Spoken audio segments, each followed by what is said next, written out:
Be me, audiophile anon, 28 years old. Work as a freelance sound designer and mixing engineer. Live in a luxury apartment complex in Chicago. Quotes heavily implied because the walls are made of paper mache and dreams. My life is dedicated to the pursuit of absolute sonic purity. Own $5,000 speakers. Have acoustic foam panels arranged geometrically on every wall. Can hear electricity humming if I focus hard enough. Social life is non-existent because clubs are too loud and people chew with their mouths open. My sanctuary is my silence, or at least the controlled noise I create. Enter the villain of this story. Unit 4B. I am Unit 4A. Shared wall is right behind my mixing desk. For 2 years, 4B was occupied by an old man named Mr. Henderson. Mr. Henderson was the perfect neighbor. He was deaf in one ear and watched silent films. He died or moved to Florida. Unclear which, but the result is the same. Apartment sits empty for a month. Blissful silence.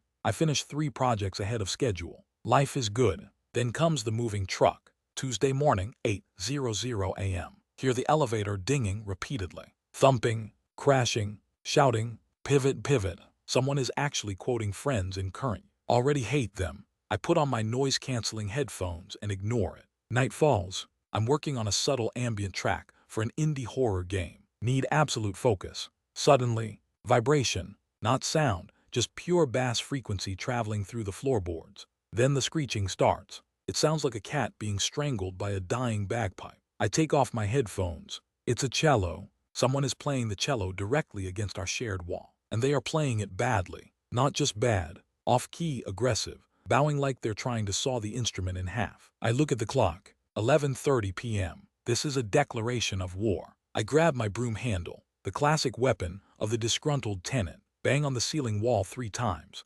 Music stops. Silence. I nod satisfied. Sit back down. Music starts again, louder. They're playing Flight of the Bumblebee at half speed. It sounds like Flight of the Drunk Mosquito. I am vibrating with rage. Walk into the hallway. March to 4B. Pound on the door. Door swings open immediately. I have a speech prepared about decibel levels and municipal quiet hours. I am met with a force of nature. She's maybe 52, wearing oversized overalls covered in paint, flour, rosin. Hair is a bird's nest of chaotic curls, holding a cello bow like a weapon. She looks at me with huge, manic eyes. Hi, are you the broom guy? I blink. The broom guy. Yes, someone was banging on the wall, rhythmically. I thought we were jamming. I was not jamming. I was telling you to shut up. She laughs. It's a loud, bright sound that echoes in the hallway. Oh my bad, I'm Sarah. I just moved in. Is the soundproofing bad? The soundproofing doesn't exist. I can hear you breathing. Creepy. Okay, I'll stop. Sorry, broom guy. She slams the door before I can introduce myself.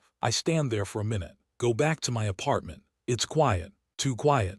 I can still hear her laugh ringing in my ears. Annoying. Next day, I'm making coffee. Kitchen wall shakes. She's blending something. For 5 minutes. What requires 5 minutes of blending. Cement. I leave a post-it note on her door on my way out. Please limit industrial machinery usage to daylight hours. 4A. Come back home in the evening. Post-it note on my door. It was a smoothie. Kale is fibrous. You need more fiber. You look pale. 4B. She's watching me. I am not pale. I have an indoor complexion. Week 1 is hell. She practices cello for 4 hours a day. Sometimes it's classical. Sometimes it's pop covers. Hearing Toxic by Britney Spears on a cello through a wall is a unique form of torture. I start blasting white noise at max volume. She counters by playing along with the white noise. She's improvising avant-garde soundscapes to my passive aggression. I almost respect it. Almost. Friday afternoon. Knock on my door. It's Doug. Doug is the building's maintenance guy. He is the landlord's nephew. He is 22, wears tinfoil under his hat, and believes birds are government drones. He has never fixed a single thing correctly in his life. Hey Anon, got a complaint about a leak in 4B, think it's coming from your tub. My tub is dry, Doug. Gotta check protocol. He walks in, looks at my mixing desk. Whoa, are you communicating with the mothership?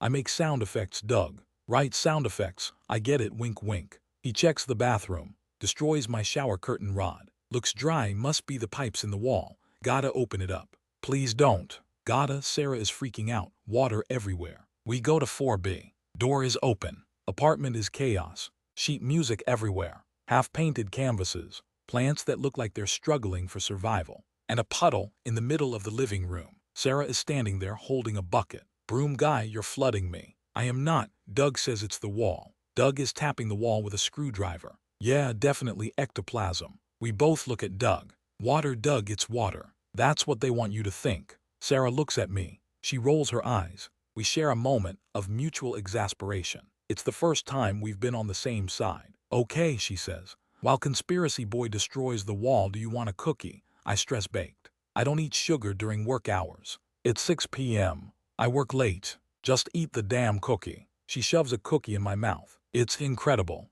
Chocolate chip with sea salt. Fine, it's adequate. I saw your eyes roll back in your head, broom guy. Don't lie. We stand there eating cookies while Doug accidentally punches a hole in the drywall. Found the leak, Doug yells. He hit a pipe. Water sprays everywhere. Sarah screams. I grab a towel. Chaos ensues. Result, water is shut off for the whole floor for 24 hours. Doug leaves to get parts, probably going to a crystal shop. Sarah and I are standing in the wet hallway. Well, she says, that went well. He's an idiot. He's harmless, just special. My equipment is at risk. Your precious mothership communicator. You heard that. The walls are thin, Anon. I hear everything. She looks at me. I hear you mixing the same snare drum sound for 3 hours straight. It's maddening. It's called perfectionism. It's called obsession. You need to get out more, says the woman who plays cello covers of Britney Spears alone in her apartment. Hey, that's high art. We're bickering, but it's friendly. Month 2.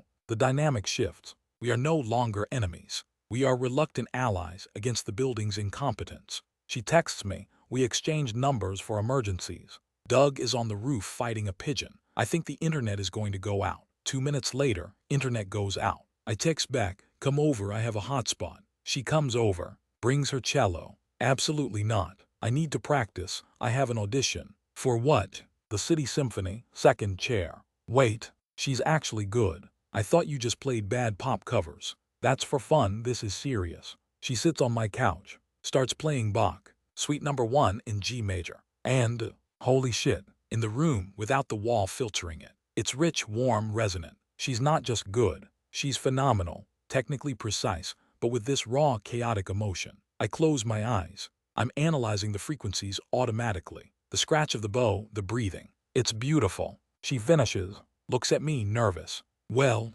your D string is slightly flat. She throws a pillow at me. You are impossible. But it was good, really good. She smiles. It's a genuine smile, not the manic one. My chest feels weird. Must be the subwoofer. Can I record you? What?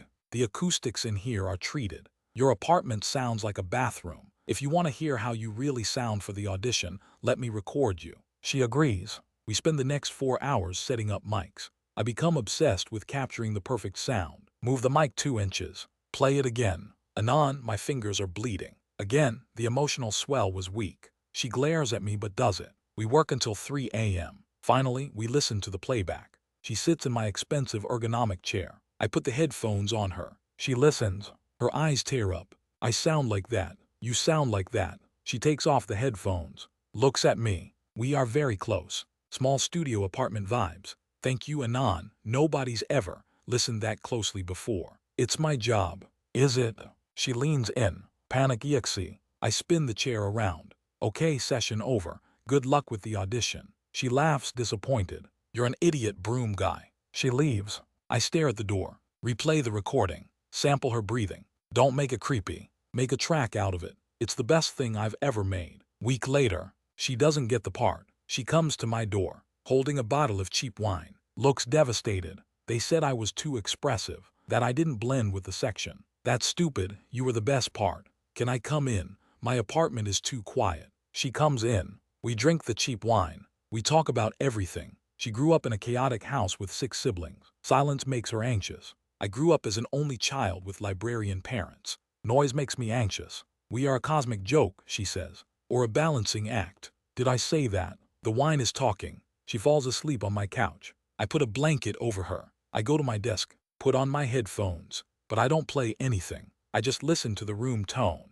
and her breathing. It's better than silence. The Doug arc escalates. Doug decides the basement is haunted by a shadow person. It's actually a raccoon. Doug tries to exorcise the raccoon with sage. Sets off the fire alarm at 4 a.m. Whole building evacuates to the street. It's freezing Chicago winter. I'm shivering in my bathrobe. Sarah finds me. She wraps her giant scarf around both of us. Note to self, move somewhere without a shaman for a maintenance man, she shivers. I hate this building. I love this building. Why? Because you're in it. She said it, casually, like it's a fact. I look at her, red nose, messy hair, wearing pajama pants with ducks on them. I realize I'm in trouble. Huge trouble. I put my arm around her. It has its moments. Doug runs out of the building screaming. The raccoon knows my name. Moment broken. We laugh until we can't breathe. Spring arrives. We are something. Not dating officially. But she cooks dinner in my kitchen because hers is cursed, dirty. I fix things in her apartment because Doug is banned. We have a system. 1 knock equals coffee. 2 knocks equals emergency/Doug alert. 3 knocks equals I'm lonely. I'm working on a major project. Sound design for a sci-fi film. Director wants organic alien textures. I'm stuck. Creative block. Sarah comes over. You look like you want to murder the monitor. I need a sound that is slimy, but also mechanical. Have you tried stirring mac and cheese with a wrench? I stare at her. That is specific. Let's try it. We make mac and cheese. We record it. It's perfect. She stays while I mix. Lying on the floor reading a book. I realize I'm mixing faster. Her presence isn't noise. It's signal. I finish the project. Get a huge payout. I want to celebrate. I want to take her on a real date. Fancy restaurant. Acoustic dampening panels, the works. I go to knock on her door. Door is ajar. I hear voices. Male voice. Sarah, come on, it's London. It's the Philharmonic. I freeze. Eavesdropping is bad. But the walls are thin. I don't know, Mark. My life is here. What life? You're teaching kids in a strip mall and living in a dump. This is your chance. I have friends here. You have that weird guy next door you talk about. The hermit. Ouch. He's not a hermit. He's a genius. Nice. He's holding you back. Come with me. Flight leaves in 3 days. I walk back to my apartment. Sit in the dark. London. Philharmonic. That's her dream. I'm just the guy who complains about the noise. I retreat. Next 2 days. I avoid her. She knocks. I don't answer. She texts.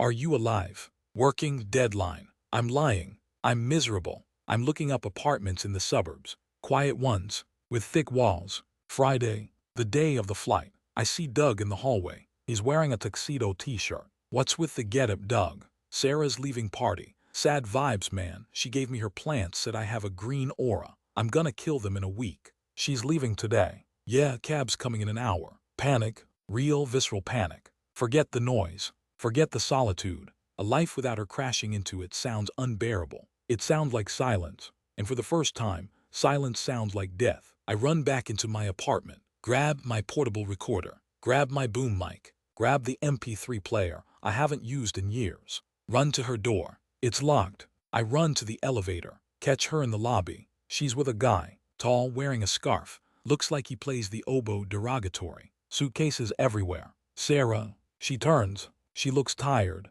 and sad. Anon, I thought you were working. I was being an idiot. Don't go. Oboe guy steps in. Excuse me, we have a flight. Shut up, Mark, your feedback. I look at Sarah. You said I need to get out more. I'm out. I'm in the lobby. This is big for me. Anon, I heard Mark through the wall. I know it's a big opportunity. It is. But you hate London. You told me you hate rain that isn't dramatic. London rain is passive-aggressive. She smiles slightly. I did say that. And you hate stiff people. Orchestras are full of Marks. Hey, says Mark. Sarah, I made something. I hold up the MP3 player and headphones. Right now, please. She puts them on. I press play. It's not music. It's a soundscape of the last 6 months. Her laugh in the hallway. The sound of the blender. The radiator hissing, Doug's fault. Her playing cello poorly. Her playing cello beautifully. The sound of us eating pizza on the floor. And underneath it all, a rhythm. Her heartbeat sampled from when she fell asleep on my chest.